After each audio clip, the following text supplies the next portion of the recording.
kind of a person Mnangagwa is. And that's why we even opposed him to become president within the party. These are the traits we had a problem with. These are the things that concern us. And this is what we must stand up against. We can't allow him to run the country like a private company. This is our country together. The Zimbabwe economy belongs to all of us. Look at what he's doing even in the economy. The whole empowerment schemes have been scrapped. What does he replace them with? Bribe taking, individuals making more money. Look at the mineral wealth our country has, and look at the state of our hospitals. Look at the state of our roads. Look at the state of our education institutions. Look at what the civil servants are getting. People have no water. We've run for almost 2-3 years without power. Yet the country is saying we're generating a lot of income.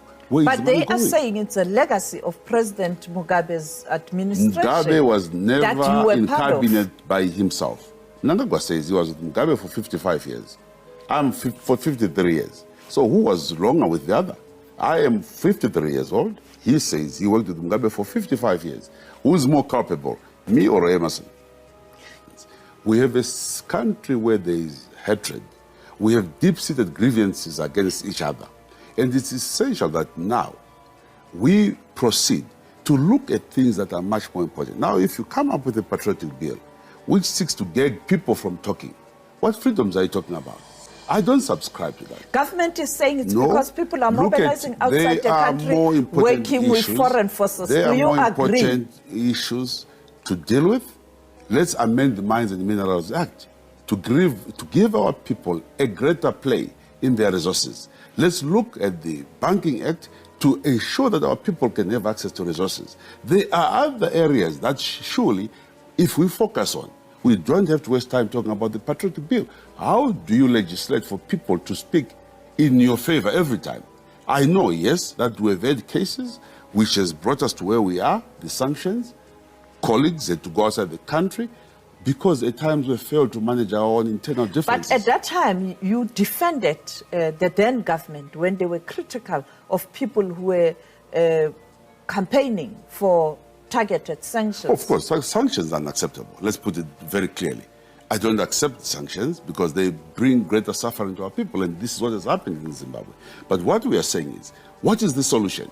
Zimbabweans are the key to finding our own solutions. We've allowed the world to become involved in our issues because of our inability to contain our differences and resolve our questions as Zimbabweans. The people trust you when you are part of the system. Well, but we're part of the system. I don't deny that. But we have seen exactly the ills in our system. That must be corrected. We are saying we have been inside. It is also those people who have a better understanding of the inside who should be able to correct this system. Game over. Mnangagwa to hand over power. Nation in shock. Game over. Mnangagwa hand over power. Nation in shock. Ladies and gentlemen, my name is Dr. Jones, Winer TV. Please subscribe. Zimbabwean politics is in a state of turmoil after President Emmerson Mnangagwa made strong statements against important members of his own ZANU-PF party. Comrade Geza and Vice President Constantino Chiwenga, his words have surprised everyone in the ruling party and made the people wonder about who will take over when he leaves office. In a public speech, Mnangagwa strongly criticized some of his fellow party members. He accused them of not following the party's basic rules and the values of the revolution that created ZANU-PF. We must remember where we came from and the struggles that brought us here, he said, suggesting that people like Geza and Chiwenga had betrayed the party's original goals. People inside the party are now trying to understand the deeper meaning of his speech. Mnangagwa's comments came at a very sensitive time as ZANU-PF is facing more problems within the party before important elections. His attack on high-ranking party members has made people think there is a power struggle happening. Many believe he is trying to influence who will replace him as he prepares to leave office. While some party members like his call for unity, others worry that his divisive words could make existing problems worse and stabilize ZANU-PF at a crucial and a critical time. Political observers are watching closely to see how Geza and Chiwenga will react to Mnangagwa's statements. Their response could either help fix the problems in the party or make the conflict worse, possibly leading to more chaos within ZANU-PF. As Zimbabwe is about to enter a new political period, Mnangagwa's final words have made a big impact.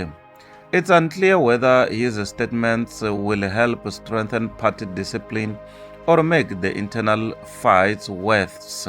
What is clear is that the fight for leadership within ZANU-PF is far from over, and the next few months will decide the future of both the party and the country.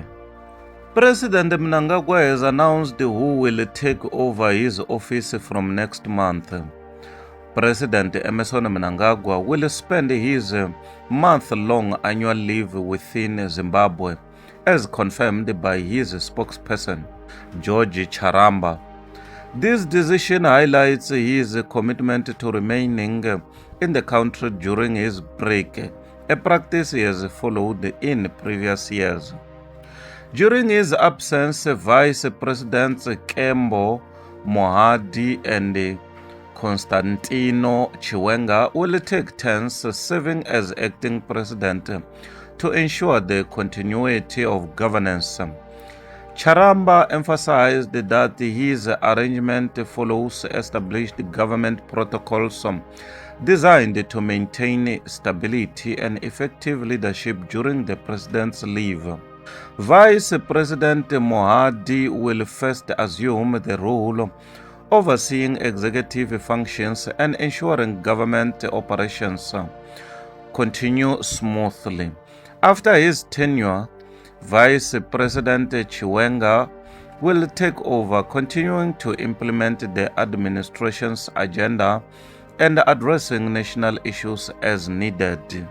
Both Vice Presidents have affirmed their readiness to undertake the responsibilities of the office during this period.